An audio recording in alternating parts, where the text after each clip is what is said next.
Imaginemos tentar capturar um show de fogos de artifício gigante, sabe?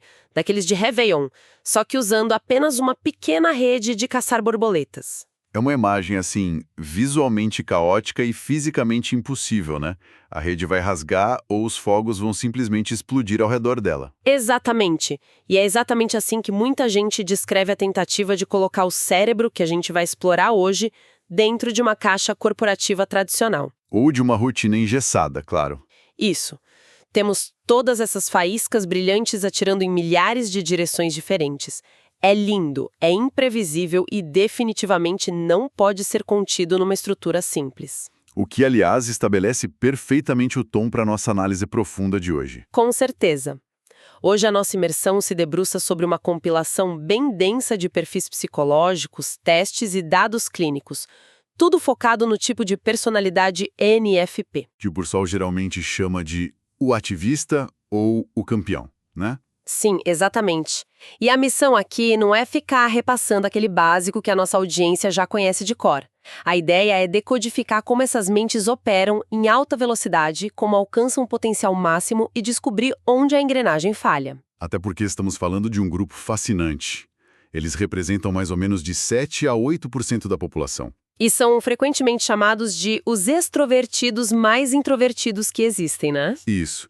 Existe uma dinâmica peculiar aí. Uma sociabilidade aparentemente despreocupada, que na verdade serve de fachada para uma necessidade de introspecção muito profunda. Certo, vamos desempapotar tudo isso. Porque a maioria de quem está ouvindo conhece a teoria básica do famoso modelo do carro nas funções cognitivas. O conceito clássico. Sabemos que, para o INFP, a intuição extrovertida, o tal do NE, está no banco do motorista.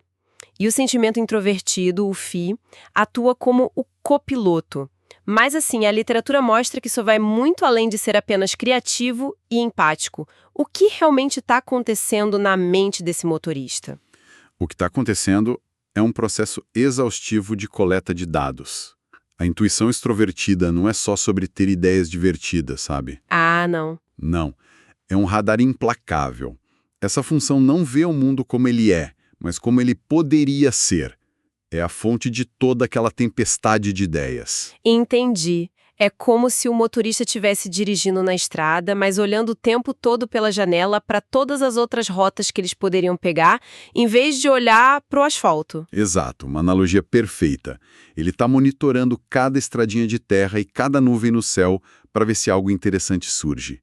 A pergunta constante na cabeça deles é: e se? Nossa, isso deve consumir uma energia absurda. E aí o copiloto, o FI, é quem tem que dar sentido a esse caos todo. Precisamente.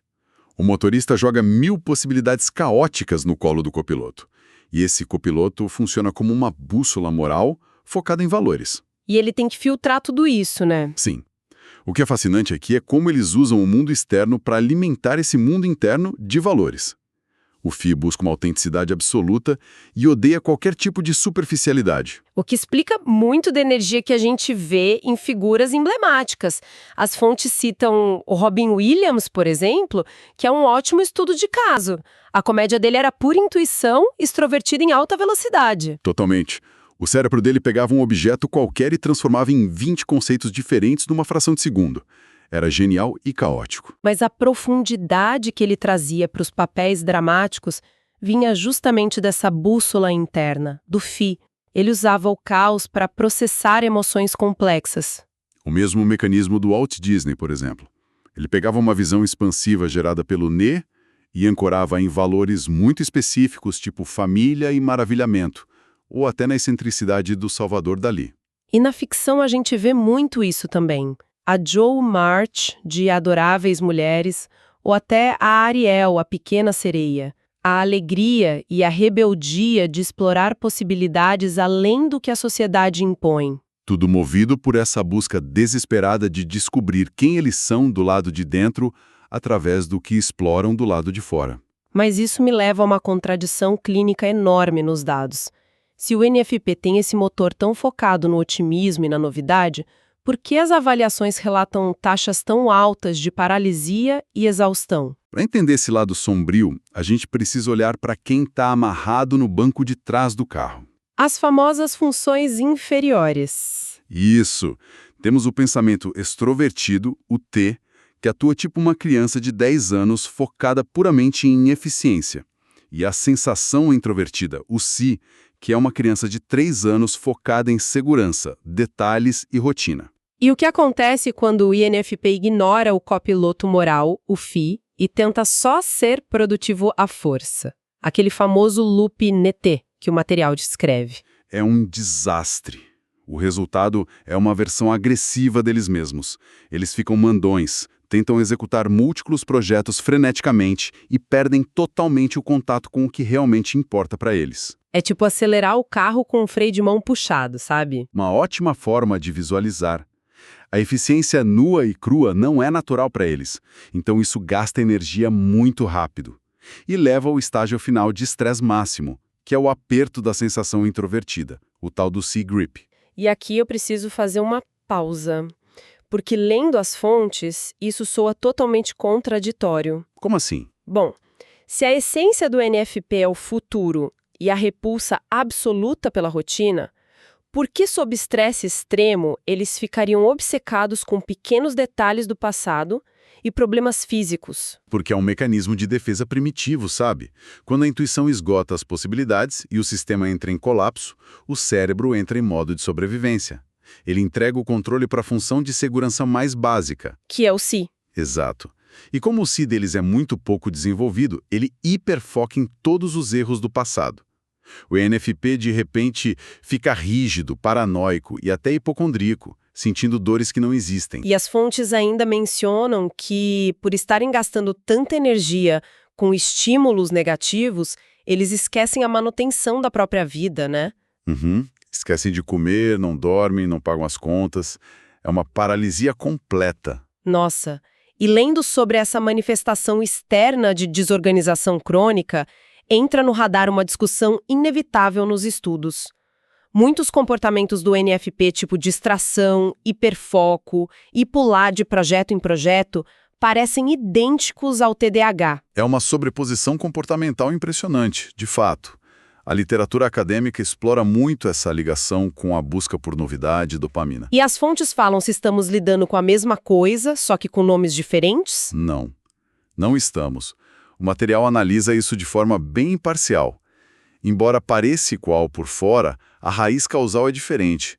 O TDAH envolve uma disfunção executiva real, uma dificuldade neurológica e estrutural. Então, no caso de um NFP que não tem TDAH clínico, o cérebro fisicamente pode focar, mas ele meio que se recusa porque a tarefa não tem novidade suficiente. Exatamente. O NFP literalmente passa fome de dopamina ao lidar com rotinas burocráticas ou tarefas maçantes. Mas vale notar que existe uma diferença na forma como eles lidam com essas falhas e distrações, né?